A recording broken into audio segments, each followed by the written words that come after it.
G'day everyone, how are you? Diesel here for Get Around Oz, camper trailer travelling. And look, we're back on the camper trailer today with some info about some of the 12 volt appliances that we've got running in this thing here. Now, some of you might not be aware, well, about 6 months ago now, we actually completely gutted the 12 volt system from this camper trailer, which is a 2019, and some of the gear was getting a bit old, a bit tired and needed updating. So we've got 2 lithium batteries in this thing. We've got a new DC-DC charger, a new AC charger. We've got a shunt and battery monitor, and today I'm going to tell you about the inverter we got in this thing. This is a 3000 watt that we've been running in this thing for 6 months now, about 3 months worth of solid use. And for those of you who've been asking us about the inverter, how it runs, how it functions, what it does, and what you can actually get out of this thing, this is for you. And for everyone else, there's a lot of inverters on the market at the moment. We went with a budget build, and that's what we're going to talk about today. We're actually going to give this thing a bit of a demo, plug something in here, and actually sort of show you in real time how this thing works. Now, if you like what we do and want to get behind us, hit the subscribe button. But anyway, grab yourself a drink. Let's get into it.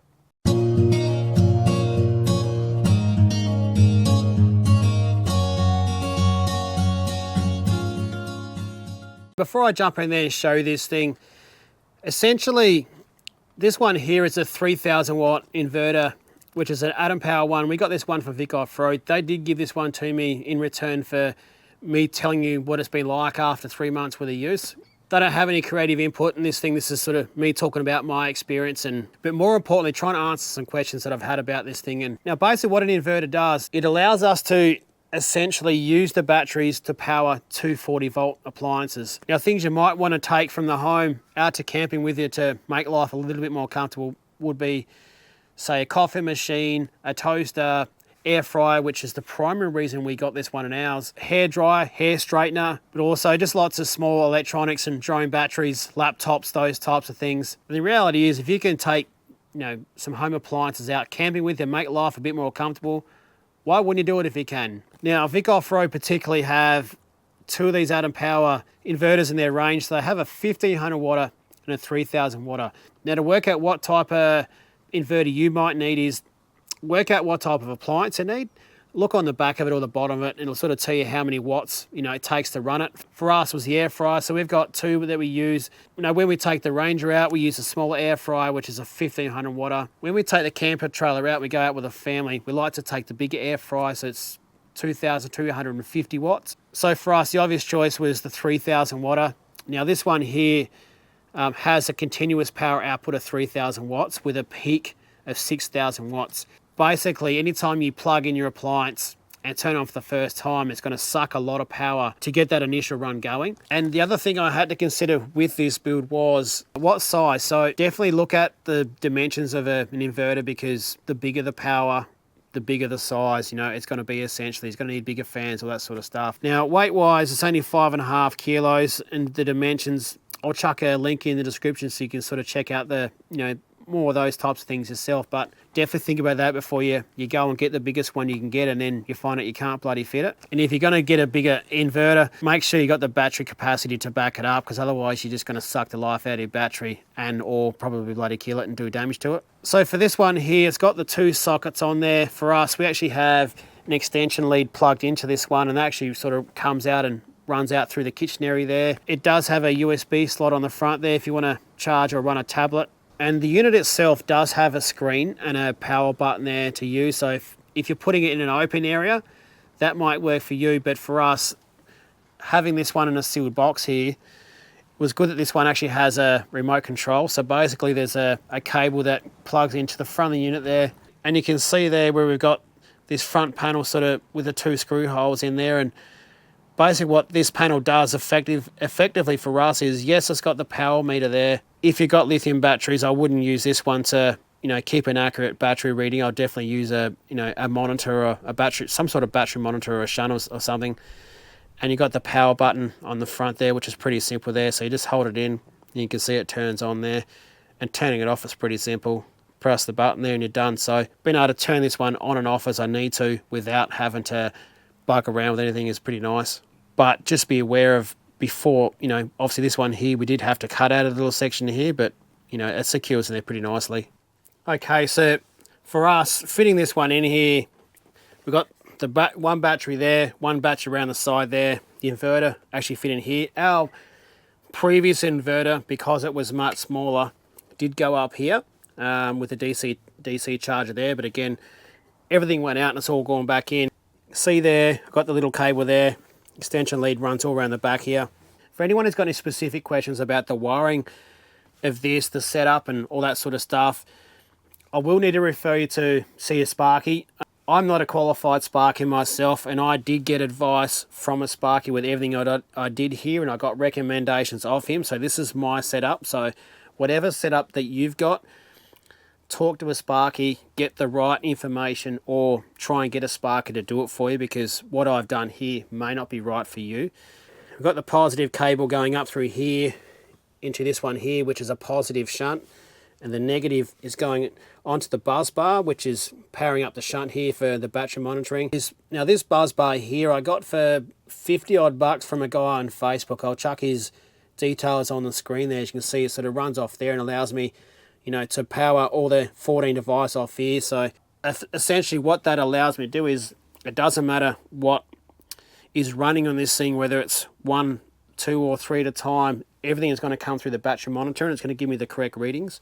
And obviously the positive buzz bar there is running back through here onto the battery there. So it's very simple setup. Screw holes, got 1, 2 there, another 2 there, and that fixes onto the base here, no worries at all. Right, so now it's time to give you a demo of this thing. We've got our air fryer here, which is 2,250 watts. I'll show you a picture of the device there. That's how you would know effectively what your device is likely to run continuously. Remembering, maybe trying to go for an inverter that's close to that does mean you're going to have a risk in regards to what your inverter might need in regards to, you know, that initial surge. But with this one here, you've got the power cable coming out the back of the air fryer here, down there into the inverter. The black cable here is for the air fryer here.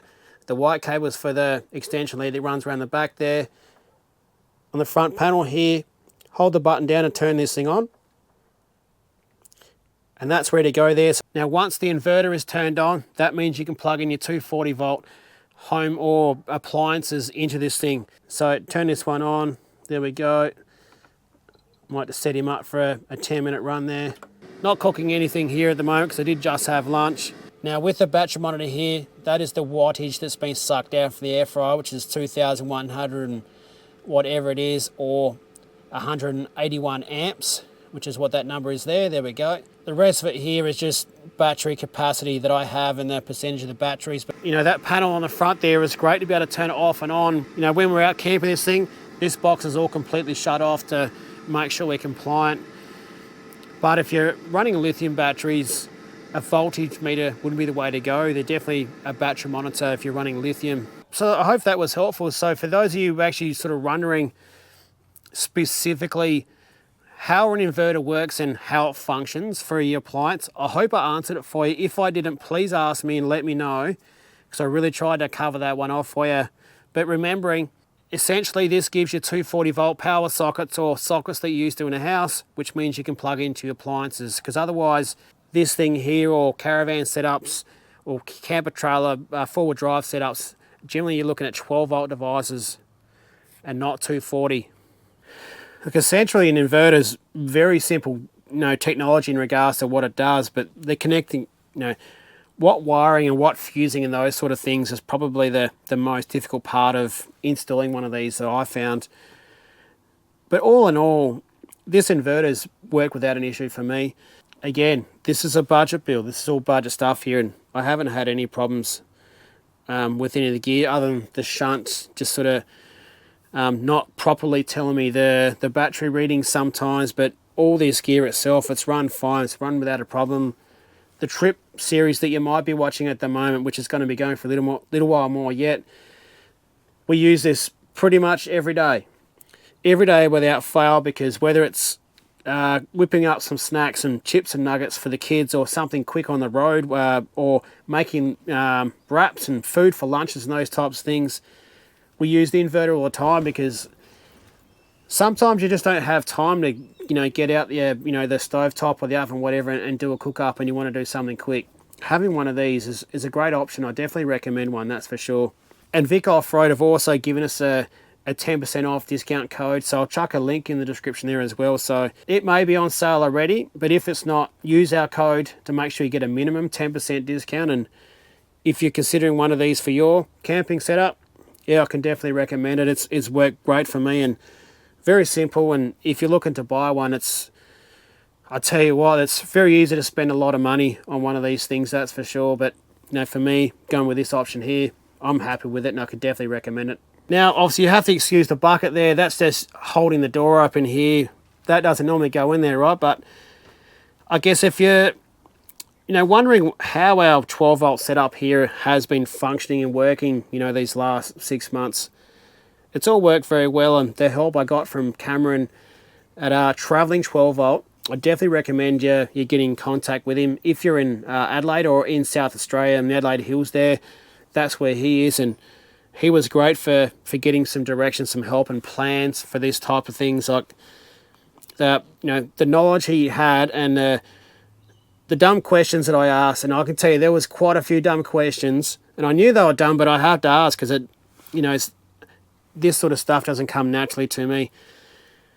The help I got from him was really good and really thorough. So I definitely recommend you checking him out, and I'll chuck his link in the description there as well. But no, this has all been working really fine. I'm probably not going to cover off too much now in regards to the 12-volt build. This one have had a few questions offline from you, which is fine. I'm happy to help there as I do. And only thing I haven't covered off from the build is probably the AC charger. But ultimately, the AC charger, it's pretty simple technology, and it's actually fixed down the back there, and probably a little bit more difficult to do, and probably not that interesting a video, I wouldn't have thought. But if you want to see the AC charger we got in there and how that works and that sort of stuff, I'll do something up for you, that's for sure. And again, thank you to Vic Offroad, who gave us some help with a bit of this gear. Just for the irregular nature of the videos at the moment, life's just a bit busy. We've got a few curveballs we're trying to work through at the moment, but thanks for joining in. And if you're still watching the videos to this point, really appreciate it. And if you could like the video and drop a comment in there, I'd love to get your thoughts and maybe answer some questions that you might have. Again, it won't be about electrical stuff because I'm not qualified about that stuff. But cheers, everyone. Thanks for watching. We'll talk to you soon. Hooroo. What's up, mate?